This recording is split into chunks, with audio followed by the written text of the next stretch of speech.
सभी श्रद्धालु साथियों को आमल की एकादशी की हार्दिक शुभकामनाएं।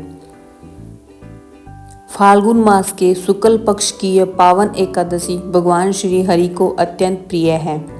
कहा जाता है कि इस दिन आंवले के वृक्ष में स्वयं भगवान विष्णु का वास होता है। जो भी श्रद्धा, भक्ति और विश्वास से इस व्रत को करता है, उसके जीवन के पाप क्षीण होते हैं और घर में सुख समृद्धि का वास होता है। प्रिय साथियों, आज की यह कथा केवल एक व्रत की कथा नहीं, बल्कि एक ऐसे हृदय परिवर्तन की गाथा है जिसने एक निर्दयी राजा को करुणामय जनरक्षक बना दिया। इस कथा को अंत तक अवश्य सुने, क्योंकि कभी कभी ईश्वर की कृपा अनजाने में भी जीवन बदल देती है। बहुत समय पहले विंध्य पर्वतों के निकट एक विशाल राज्य था, विंध्यपुर। उस राज्य का राजा था वीरभान। नाम में वीर पर स्वभाव में अत्यंत कठोर। राजा को अपनी शक्ति पर अत्यधिक गर्व था। वह सोचता था कि वही इस धरती का अंतिम न्यायाधीश है। प्रजा भयभीत रहती। छोटी सी भूल पर कठोर दंड दिया जाता। कर इतने अधिक थे कि इन किसान अपने खेतों का अन्न भी पूरा नहीं खा पाते थे। दरबार में दया शब्द का कोई स्थान नहीं था। राजा कहता, मेरी इच्छा ही मेरा न्याय है। धीरे धीरे राज्य में हंसी समाप्त हो गई। मंदिर सूने पड़ गए। भजन की ध्वनि बंद हो गई। भय का साया हर घर में था। एक दिन राजा शिकार खेलने घने वन में चला गया। वह हिरण, मोर, जंगली पशुओं का पीछा करते करते अपने सैनिकों से बहुत दूर निकल गया आया।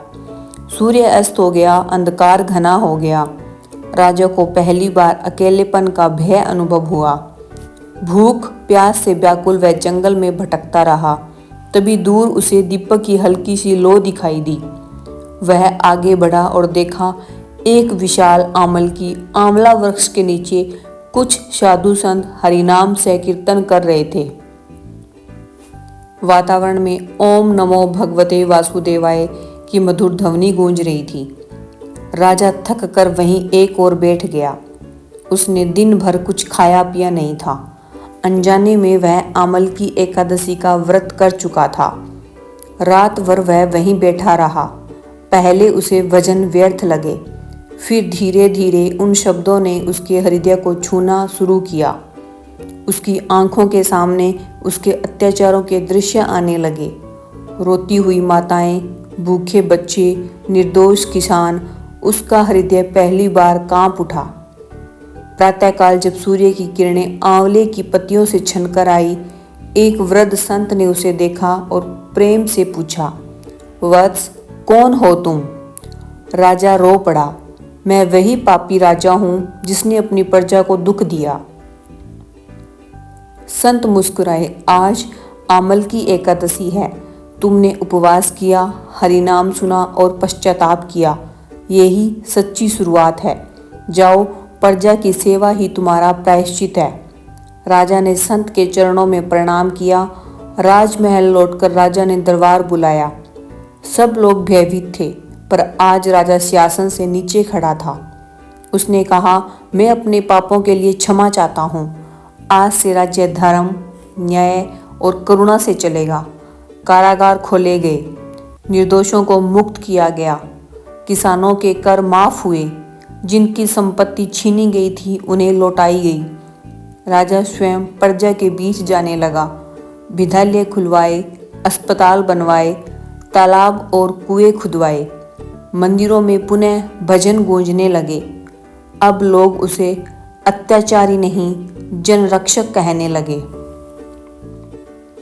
हर वर्ष आमल की एकादशी पर राजा विशेष पूजा करता और उस वृक्ष के नीचे जाकर सेवा करता जहां उसका जीवन बदला था। यह कथा हमें सिखाती है, कोई भी भक्ति इतना पापी नहीं कि उसका उद्धार न हो सके। सच्चा पश्चाताप ही मोक्ष का द्वार खोलता है। आमल की एकादशी का व्रत केवल उपवास नहीं, आत्म शुद्धि का माध्यम है। भगवान का नाम कठोरतम हृदय को भी पिघला सकता है। प्रिय साथियों, यदि यह पावन कथा आपके हृदय को स्पर्श कर गई हो तो कमेंट में जय श्री हरि अवश्य लिखें। वीडियो को लाइक करें, शेयर करें और कथा कहानी 13 को सब्सक्राइब करें ताकि ऐसी ही दिव्य और प्रेरणादायक कथाएं आप तक पहुंचती रहें। भगवान श्री हरि की कृपा आप सभी पर बनी रहे। आपके जीवन में सुख, शांति और समृद्धि का वास हो। जय श्री हरि।